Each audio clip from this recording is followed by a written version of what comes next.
Today, we want to open with a discussion on the state of the nation. And I have with me two of Nigeria's leading public intellectuals.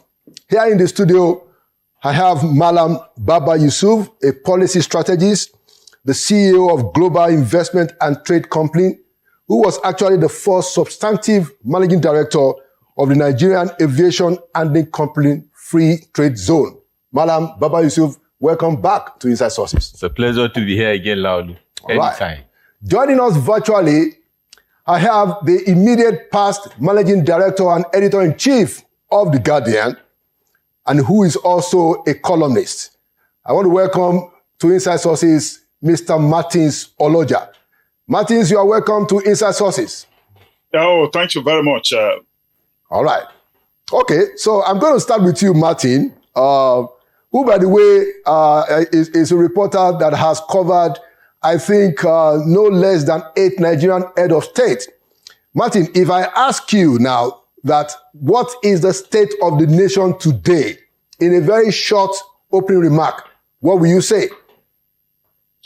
Well, I think if you come from that angle, the state of the nation, I can see as a reporter, as a journalist, as a field worker, I can see that there is tension in the land because of socio-economic problems. And these are specific things.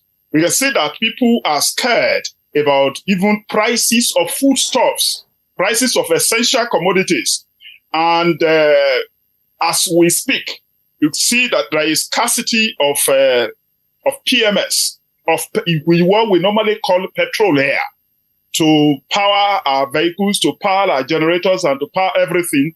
These are part of the critical factors in determining prices in Nigeria. Once the PMS price is high, prices of goods will be high, and people move goods from place to place.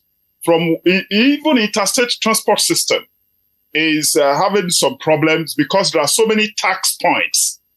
And these are part of the reasons prices of even goods that are produced here and even foodstuffs are very high. So the state of the nation is not good enough. The state is angry. The state is tensed up. And everybody, including those of us in the media, are not finding it easy at all. People may, as NTA would say in those days, you cannot beat the rich. But I used to say while we were recording there that you can't reach the beat. Sometimes now we may not be able to reach the beat. Okay. All right. Thank you. Thank you for those opening comments. I'll bring it right back to Malam Baba Yusuf, who is also a columnist, actually, with The Nation. Malam, what will be your opening remarks about the state of the Nigerian nation today?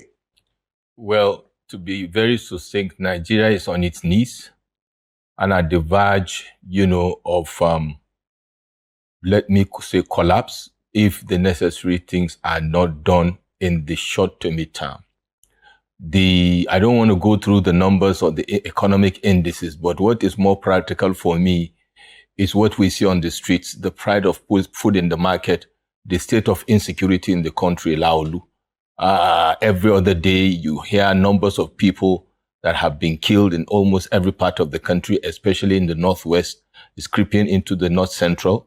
We are not seeing this insecurity abating, albeit it is escalating, whether it is kidnapping, whether it is banditry, and then the act of terrorism by the collaboration of ISIL, ISIS, and Boko Haram, who have now strategically run into alliance with these bandits. The economic situation is going worse.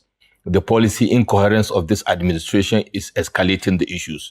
And the icing on the cake, if I may use that phrase, in this terrible situation, is what we have, the love letter we have last week with the increase in PMS and then the increase in the VAT, which is coming, which is what we call, in my place, a dagger by your side, by the administration having increased the minimum wage, to that 80 or 70,000. And then you come with this some 3 weeks later. I'm telling you, it would have been better not to increase anything and leave the state of the economy, even for Mr. President and his administration. It appears they have triggers, a domino concomitant effect on the socio-economic of this country, which is very terrible. And the future, to me, is very bleak. Okay, let's start with what is clearly the more compelling issue, which is the fact that this past week, the pump price of fuel went to anything between 850, 65 to, in some instances, actually 1,200 naira.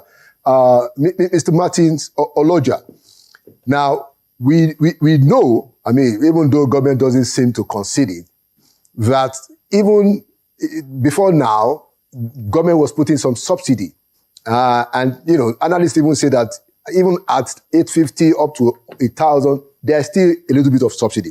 The question I wanted to ask you is that, has it not emerged enough for us to understand that we can't really, really afford not to have subsidy? Martin, I want you to take it from that point, and then we come back to the studio. So from my opening statement, you can see that, the purchasing power of everybody in this place, how many people are even really employed. And you see, you do not have employment opportunities. People who are working, you are talking about 70,000 minimum wage. What is the salary of a director? So there is a companion piece we have to discuss, which is becoming an elephant in the room, and it shouldn't be at all. Electricity. These power companies, they now classify some people into band A. So when you add that one to price of PMS, you know that we have energy crisis in our hand. So many people who so-called business class, so-called elite and all those things, people are beginning to talk about how to pay for band A. When you have 50,000 naira worth of energy that you purchase is not up to 200 units. You can't use certain things anymore. Then you add that one to the price of PMS. There have been figures from different parts of the world where government has to subsidize certain things, subsidize agriculture, subsidize energy, even in Europe, in most parts of the world. So there is no running away from this subsidy. And then there is another thing within this same context. We are not enjoying this. This is the age of the big data. We are not seeing the figures the way we should see. We are always hearing about landing costs. We are always hearing about only NNPC has been importing. And marketers will go to NNPC, and NNPC determines everything within the concept of the context of the regulation that they are talking about. So let us have some clarity. Let us have some transparency in these things like that. And let us know what is happening, even with the Dangote refinery, with the capacity that Dangote has advertised, with what is happening there. We have too much darkness in the transactions between NNPC and even Dangote, which is a refinery, which, as I wrote in my column today, you see, I feel that we should be proud of what is happening, and we should see figures of what he can do, even if he is getting his crude oil anywhere.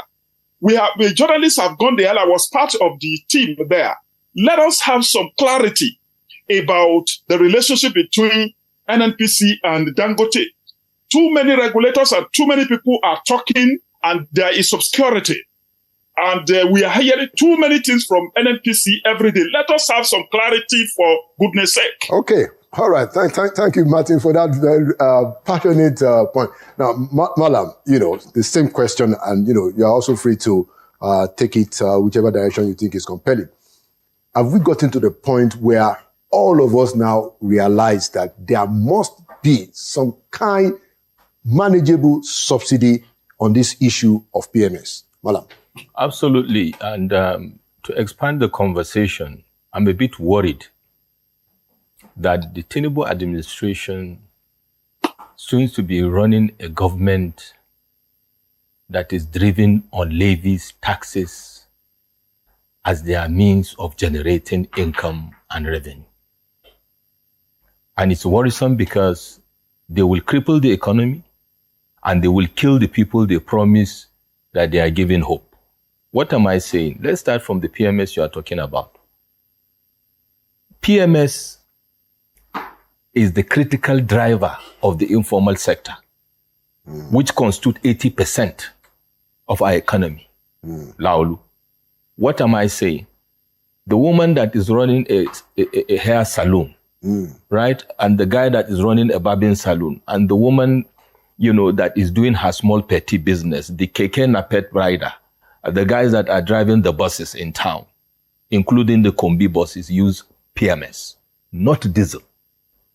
Now, if you take it from that baseline, and because the government, successive administrations, including this administration, have failed to provide the power, a better pipeline generator that we are using uses PMS as well. So what you are going to see in the next couple of weeks is the skyrocketing headline core and food inflation, because it will impact on all the variables. Now, when you talk about subsidy, one of the cardinal responsibility of any government anywhere in the world is to provide the basics for its people. And even if we look at some quasi-monarchical system or dictatorial systems around the world, they are doing far better. This is a democratic system. This is a government that came riding on the tide of renewed hope. So how do you engender hope when you are pulling all the plugs of any form of succor at a critical moment in this history of this country? Whereas this administration is actually a part 2 of an APC administration. Whereas they should also take, and Mr. President said he's going to inherit the capital and the liability. So I was expecting to see, with all absolute profound level of respect, some sense of empathy, some sense of emotional intelligence, some sense of situational awareness in bringing about these critical reforms in an economy that is ailing, albeit to recognize that you have to apply anesthesia to perform a critical surgery. And then to land, beyond that, the way and manner, the communication strategy of the administration, in terms of the spoken words, in terms of the body language, in terms of the behavior, is not in tandem with what they are doing. They are living in a bubble and consistently telling people to tighten their belt. And I tell you, there's no belt to tighten again. People are beginning to use ropes for those that can have access to it. It's a terrible situation. And we don't want to choke ourselves. Okay, let's move along because of our time. Now, and I'm taking it to you, Mr. Martin Oloja. Now, you wrote an article in your column today on what you call the 5 tactical errors of the president. And I wanted to ask, based on my review of that, do you think that the president or this administration has gotten to the point where there needs to be a new lease of life? Bringing new ideas, bringing new people. The president spoke recently in China, and he did say that he has a very good team. Do you think, Mr. Oloja, that it's time for some shake-up so that things can get the new lease? Yes, definitely. Thank you, Belaulu. As I noted, I had to reintroduce myself because I have covered actually nine of them before he came. And I have seen the way things work. I've had to complain in the column that sometimes you use Google to look for the names of ministers of the Republic of the Federal Republic of Nigeria for the first time because of their obscurity, hardly because of non-performance, because of lack of action. And I believe that there is need for a shake-up of the bureaucracy. He needs to shake up his bureaucracy. As I noted, even the presidential bureaucracy comprising the secretary to the government of the Federation, head of the civil service of the Federation, chairman, Federal Civil Service Commission, now being supported by the chief of staff. I have been writing, I must have written more than 20 articles on this issue alone that is wobbly, that there is no coordination. You see policies, so and so many of those things like that they need to actually reform. They need to strengthen how it works. That they have taken this team out of the office of Secretary to the Government of the Federation, which is written in the Constitution. And even the head of the Civil Service of the Federation and the chairman Federal Civil Service Commission, these 3 offices constitute the presidential bureaucracy. But there is lack of coordination. This SA media to the president has been announcing a lot of things, and then going away from there, the civil service itself is now filled with a bundle of mediocrity. You can see, we celebrate mediocrity there. They do some exams to get their directors here and there, but as I noted even in the article, you will see that most of the political office holders from 1999 to date got some of their aides into the service while leaving office. They got their aides into the service without interview, without anything.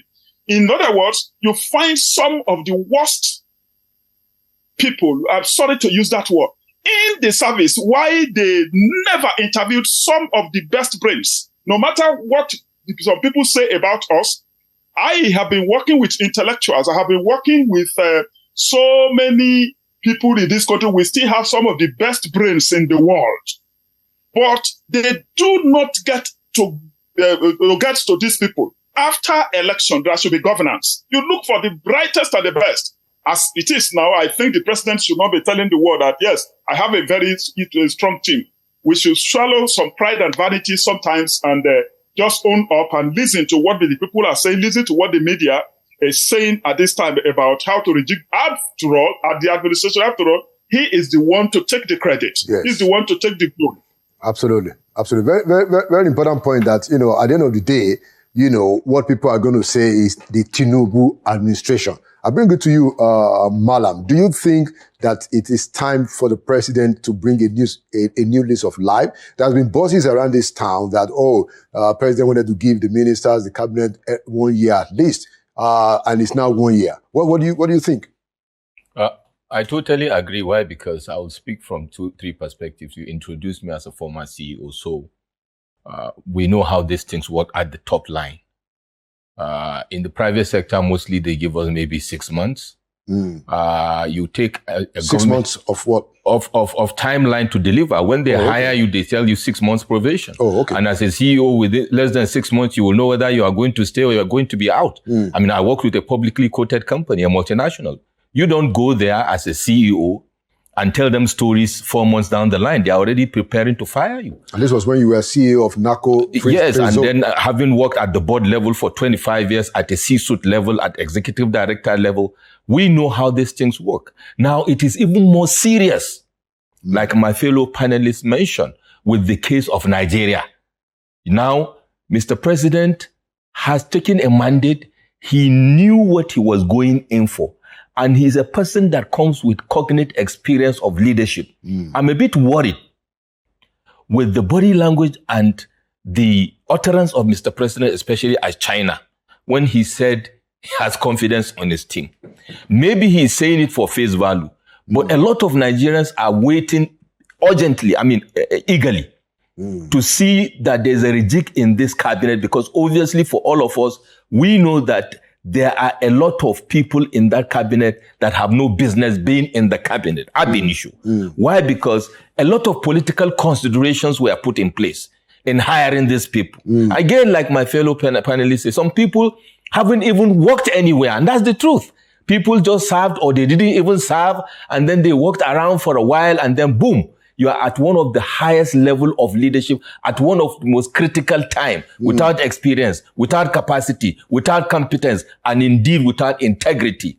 People with corrupt cases are running this government at this time. So Laulu, I think Mr. President needs to demonstrate more seriousness. We voted for the president, or majority of the people voted for the president. And even those that didn't vote for the president are the people that hired Mr. President. And therefore we are doing the appraisal. You don't go and do self-appraisal and you have an office in your presidency that runs the appraisal. It's fine. But the feedback from Nigerians is, and the feedback from the economic variables is, there is need to change. We have superstars in the administration, but then performance is measured by outcomes and impacts. Performance are not measured by events. Yeah. Actually, thank you to both of you. I think that, and this is my own view, just before we go to the next topic, that, there are quite a few good hands around the president in his cabinet. But my worry is that there are much more deadbeats, that are certainly, in my view, haven't, proved their mettle. And so it would be a good idea for Mr. President to take another look at the cabinet and even his kitchen cabinet also. But last point, because of our time, I want us to also talk about the issue of the protesters who have now ended up as suspects of terrorism and treason. I'll take it to you, Mr. Oloja. What do you think? Now, do you think parading people who protested as potential or actually suspect for terrorism and what do they call it? Terrorism financing, treason. What kind of optics does that give? For the nation. The optics is really, really very, very bad. Because look at past, it will be difficult to manage perception this way. What is the purpose? There is no explanation. Don't people have the right to protest at this time? Look at the initial discussions we have had here about hardship, about hyperinflation, about so many things like that people are protesting. These people didn't protest to destroy. They gave a program of their protest. They didn't say they were going to overthrow government. They didn't say they were protesting against hardship. They were protesting against bad governance, poor governance in the country. So now, to come to tell the people now that they are being charged with terrorism and attempt to overthrow government is curious and it's incredible. Apart from that, it is not good for government image. The people are supposed to manage priorities. As my brother there said earlier, security and welfare of the people is written in the Constitution, shall be the primary purpose of government. And I believe that we have a responsibility to use this medium to call on Nigerian Bar Association to defend those people, because these charges, I'm sorry to say, are frivolous. You cannot, in a democracy, you can't charge, where is it done? You charge protesters with terrorism act and treason? This is incredible. And I think the Attorney General of the Federation is a respected person. He has a responsibility to advise his principal that the optics is really very bad at this time. It's not good at all. They should manage all these issues. They should manage priorities. I repeat, welfare and security of the people shall be the primary purpose of government. The people who elected, the people who employed the president are the same people, are the protesters. And he has a responsibility to have constructive engagement with them, discussion with them about what is going on. They should make figures of transactions, debt, everything available, as my brother there said. At the same time, they should not be living in the way they are living and be telling us to tighten our belt. I would like to borrow that brilliance. Thank you. They should not be telling us exactly. Very to important point. tighten our belts. Yeah, because of why they live large and buy all sorts of things like that for their welfare. Our welfare and our security is very important. Thank you so much, Brother Martin. Because of our time, I'll take it to Malam to just conclude. What's your take on that issue? My fellow panelist has exhausted what I would have said with regards to the treasonable felony charges. I just want to draw the attention of this administration, particularly Mr. President, to three key points.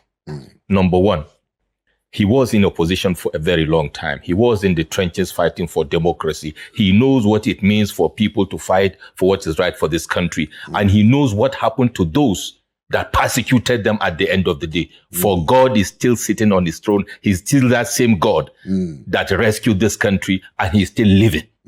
Secondly, let us cast our mind back, because these are all antics to dissuade people from further protest. And that is the key point I want to conclude with. Let me remind us of a name called Mohamed Bazouz, a young, Tunisian that was frustrated by government, that was manhandled by government officials, that was the breadwinner of his family. And that fateful day, he was pushed to the wall to down himself with petrol. And what happened triggered an unplanned major uprising in Tunisia that became a trigger for the entire Arab Spring that took down Gaddafi, Mohammed Zain al-Abidin of Tunisia, the Algerian president, Mubarak, who were more powerful and more high-handed and heavy-handed than this administration. That is the power of the people. That is what triggered the ouster of Omar al-Bashir. And you can go on and on. 2 weeks ago, yes, of Sudan. 2 weeks ago, we saw what happened in Bangladesh. Last year, we saw what happened in Sri Lanka. What I'm saying to Mr. President is to remember, he used to be an activist, and that the power of the people is a foundation, fundamentally speaking about the power of Almighty God. They should be reasonable and face reality. Pinning treasonable felony will not stop the next uprising. They cannot have control over it with less than 7,000 of the entire armed forces, military, police, immigration, customs, with 200 million people. You don't want to contemplate that. And I can tell you Nigerians are more determined, resilient, and resolute than Bangladesh people or Kenyans or any other person on the face of the earth. All right. Thank you so much, Mr. Martin Oloja and Malam Baba Yusuf, for your contribution. Our time is fast spent. I'm sure that we have more opportunities to review these situations, and I would like to say that when we hope that, having worked in that system, it is very possible that some of these things are done by the agencies. It's possible that it doesn't have the final say of the villa because, I know that it was Mr. Lateef Fagbemi who ended the treasonable trial, the bogus treasonable trial of Omoyele Sowore. That's correct. He went to court and said that, look, we are going to discontinue this thing because there is no diligent prosecution. We hope that, he will intervene. He will look at the situation. And like you both have said, it's not good for the administration, except they have compelling evidence. All right. Thank you so much, Mr. Oloja. And thank you, Madam Baba Yusuf, for coming to Inside Sources. Inside Sources, we'll be right back. We're going to be having a conversation with the founding National Auditor of the APC. We'll be right back.